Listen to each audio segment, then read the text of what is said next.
法拉利咧出咗個電車叫Ferrari Luce 啦，我之前都講過佢內籠啊。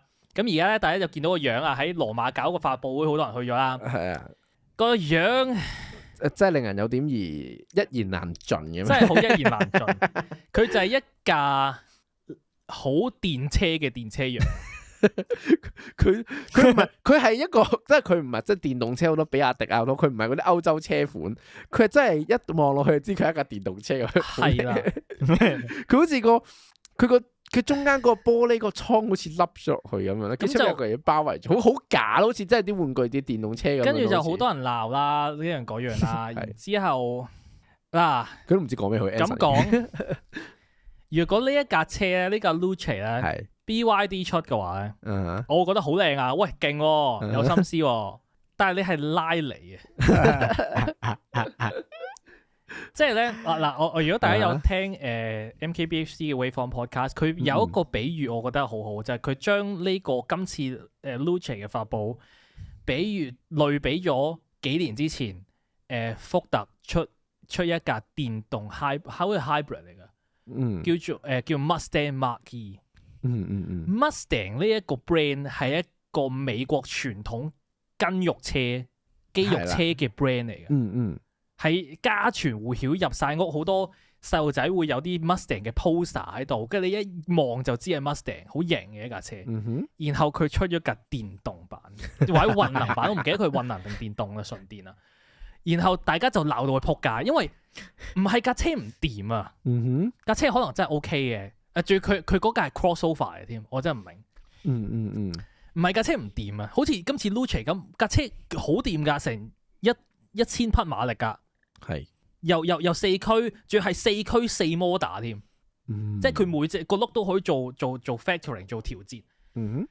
但係你係拉里啊！我想講買拉里嘅人冇人會想買一架 reasonable 嘅車噶。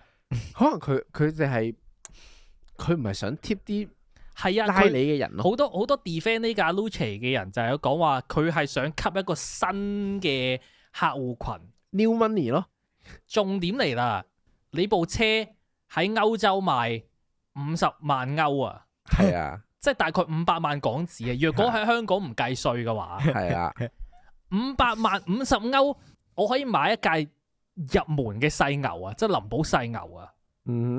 我點解要買一部咁樣嘅嘢啊？我係即係去翻拉里個 clientele 買拉里嘅人係唔會需要一部 make sense 嘅車啊。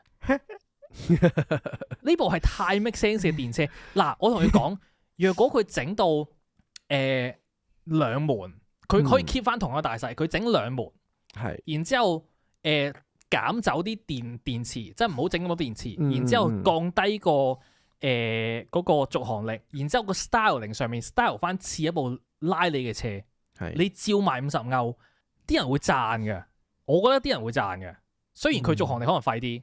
但係只要佢出翻兩門，出翻一個好唔 practical 嘅電車，你起碼仲係拉嚟嘅。咁但係有人嗱，咁但係老實講，佢話而家啲訂單已經排到27年底，佢話咁真係有人買單，真係有人買。我好有興趣想認識下你啊，點解你會買？嗱，老實講，點解你一架50萬歐去買一架咁樣嘅車啊？我覺得真係啲 new money 啊嘛，因為你 for me 如果我有呢個，即係如果。For me，我如果我到時係500萬係當散紙，我唔介意買架喎。如果我有咁嘅錢，我都唔會。雖然我冇啦，死啦衝突啫。可能因為我覺得唔係啊，你同樣價錢，let's say 你同樣價錢 Taycan 都係純電啦。波子，你買 Taycan 定呢架？咁我買呢架。如果同樣價錢，我買呢架。sorry，唔係同樣價錢，貴啲呢個貴好多。因為 Taycan 你就真係買緊架保時捷咯，係啊，冇特別性咯，就真係唔係啲 special 啲嘅嘢咯。即係我都 get 有啲人嘅理論就係、是，喂，咁以前波子就嚟破產嘅時候咧，咁佢咪出咗架4門嘅SUV， 出咗架Cayenne， 出咗架 Macan 咁樣啦。係，但係嗰啲價錢 make sense 好多嘛，咁嗰啲都係唔係俾啲波子人買㗎。即係波子，咁我就話呢啲係真係俾啲 new money 買咯，啲科技新貴。嗱，呢架車啱啦，又揾埋 Johnny Ive 設計內籠，個樣又咁奇特。我覺得我覺得係真係科技新貴。我覺得如果你呢啲去直谷行一轉，可能第時好多架喺度行，好唔出奇。我覺得。我唔覺得，我覺得拉里太跳得太快。今次跳得太快。你諗下，佢出呢個樣嗰條片啊，揾咗拉里兩個 F1 車手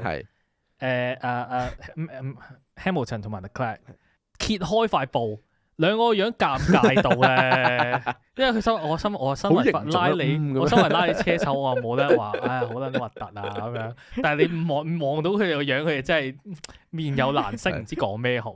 佢嗰個前法拉利前主席都鬧爆啦，話連中國車廠都唔會抄呢個樣。係啊，架車唔係架車以其他廠商出，其實 OK，但係你拉里，我覺得唔知咧，又有人真係埋單，證明可能第一波咁你新嘢咯，可能真係第一波嘅啫，我唔知，佢架車又唔係限量喎，最嗰樣架車又唔係限量版喎。你試咗長遠睇下點咯，唯有睇下。又唔係限量生產400架咁樣，如果限量生產400架，呢個價錢就 make sense 但係佢又唔係喎，我唔知啊。